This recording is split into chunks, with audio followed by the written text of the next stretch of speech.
my fun as a police reserve in the early 2000s. As a teenager, I experimented a bit with alcohol in the late 90s. I was pretty good at being drunk but not looking or sounding drunk, enough that friends would have me distract adults as needed because, unless they could smell my breath, nobody ever could tell I had been drinking. By age 17, I'd pretty much given up on alcohol, though. I never liked the taste of anything with alcohol in it. Soda tastes so much better, and I was cheap, alcohol isn't. In the early 2000s, while finishing my AA in law enforcement in Minnesota, was volunteering as a reserve at a department in the Twin Cities. The department was planning on running sobriety training for agencies across the state and needed us to serve as drunks or as sober cabs. Since I had given up on trying to enjoy alcohol, I volunteered to be the sober cab to take home the drunks. Day of, I showed up in uniform, ready to do my job, but learned that they were short one drunk and I was the only one there old enough to do it. So my role changed.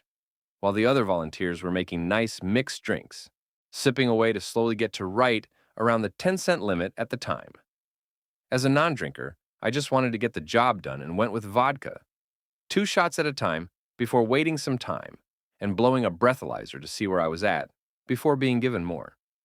About 5 minutes before the training started, I had just taken a double shot and blew a .08. That wasn't close enough to .10 for the sergeant working with us, and he wanted me to drink more. I explained that I had just had a double shot and it would take more time to enter my system, but he insisted on one more shot, which I did. We went into the training room to find roughly 60 officers in plain clothes from around the state. They had each of us drunks spread out around the room. Then officers would run field sobriety tests on us to try to determine if they would arrest us or not.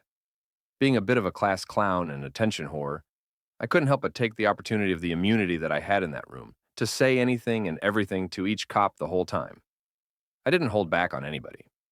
I ended up developing an audience with most officers who were not currently testing anyone gathering around to hear the insults I was slinging. All the while walking lines, doing nystagmus checks, reciting the alphabet, etc., I had 5 or 6 officers run field sobriety tests on me. All except one said they would let me drive home.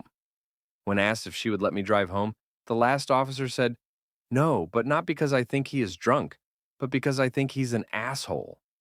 She was perhaps right on one of the two. I blew a .16 right after that, well over the legal limit at that time, and twice the legal limit today.